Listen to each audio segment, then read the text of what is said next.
Hey everybody, it's Carpo, just chilling out, enjoying the evening. I had this stupid idea that I would relay some of the personality traits that I find disturbing in society. I find it's kind of useful for me to write these things down. I have a journal that I write in. It's funny because I kept a daily journal for a little while, and then all of a sudden I looked at it and I haven't written in it in like 8 months. So I wrote in it today, but I have some other random pamphlets, papers, and pages where I write down notes when I have them. And most of the time I forget, and I don't get to write them down. But the ones I do, I like to use them to process different things that I learn about people or life or anything. And so this is my list of 10 types of people who are basically lame to associate with. The kind of personality traits that turn people off. And I'm only saying these because I think that each one of us can work on these. And each one of us can work to change these. And I would really welcome people to add to this list, because this is by far an incomplete list. These are the first 10 that came to mind. And I thought of others afterwards, but I think I'll stick with the original 10. And these are ones that I've been working on myself for a long time now. Okay. And these are not in order of, strength or weakness. It's just random. The first one is mopey or whiny people. People, and I try not to be, I don't like to, I understand that people have issues with life, and I know that some people are in different states of mind. Everyone is in a different state of mind. I'm not saying everybody needs to just be happy. That's not what I mean. I mean that there are some people out there who just find they become addicted to moping and whining about everything and poor me attitude, and it's got to change. When I do that and I start thinking about, I realize that most of the problems that have been created within my own mind. Number 2, hateful people, and this kind of goes without saying, but the type of person who just hates everything. I hate this, I hate that. And it's usually due to, ignorance of the situation. But it's pretty goes without saying. That's one of the most obvious ones. Hateful people. Hateful attitudes. Okay. Number 3, gossip. And that might come as a surprise to some people, but gossip to me is outrageous. Like, it's up there with some of the other, harsh attitudes, like hatefulness or, jealousy or talking shit. Gossip about people is kind of natural for humans. We all do it a little bit. It's natural. When you're hanging out with your friend, you're going to talk about your other friend. When you're hanging out with that other friend, you're going to talk about that friend. I think that just kind of goes without saying. I've thought about it a lot, and I think gossip is healthy in a sense that you can agree with people on situations or a certain other personality trait about a friend that you find disturbing, and maybe resolve that issue. So number 4, ignorance. And that's a whole wide subject. But people who are ignorant, not out of lack of knowledge or lack of ability to obtain knowledge, but people who are ignorant out of choice, because it's easier to just ignore the facts than it is to actually look into things. And those are the kind of people who, whenever you try to give them statistics or facts or figures, they just go and blow it off, because they don't want to look at it, because it means they have to put effort forward to look at the information. And most people would rather just go to work, come home, do what they do, and repeat it all over again. People don't have the capacity to,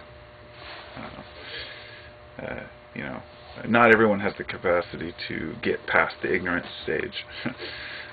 Number 5, condescending attitudes. This is one of my least favorite. People who talk down on others.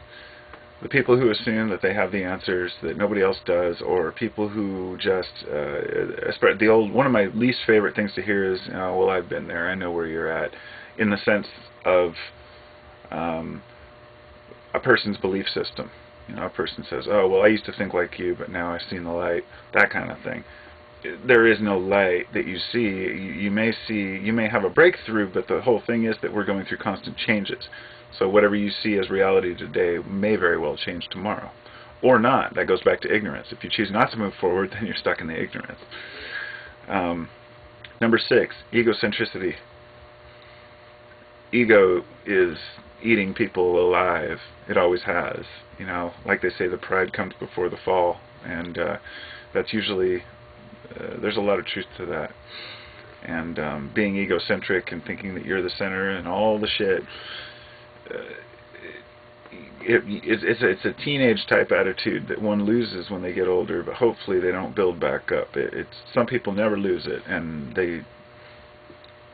I'm not opposed to the ego that tells you who you are and sets you apart as an individual, because that's who makes us human. But the super ego, I guess it would be, or whichever the Freud would call it, the ego that makes us, and the primal ego, you know, the animal, you know. Okay, number 7, defeatist attitudes. This one really gets to me sometimes. People who just say, "Oh well, we're doomed. Mankind's screwed. We've made our bed. Now we're going to lie in it. Oh well, might as well just move along and do our thing." It's a defeatism that's caused so many problems in the past because people don't want to take the initiative to speak out against the problems. Say, oh well, you know, humans are just dumb. You know, it's throwing in all the cards, and I know it's easy to feel like sometimes it's overwhelming. It's absolutely overwhelming, but you got to keep at your little corner, whatever you do. Defeatism is not a good way to feel. It makes you feel trapped. It makes you feel like you're totally screwed and there's no way out, and that's not healthy. Number 8, blame game. People who blame everybody for everything. They blame their parents for the way they are. They blame society for the problems that they have. They blame the government for the fact that they're broke. They blame the white man because their ancestors were slaves. Or they blame the black man because their slave ancestors were freed and made their family poor because they couldn't have slaves anymore. You know, everybody has to blame something or somebody, and today I think that the blame game has gone completely to government. You know, we don't just blame them for the things that they're doing, but that we blame them for all of our problems. If the government's trying to help someone else that's not us, then we blame them because we're broke. We blame them because we don't have jobs.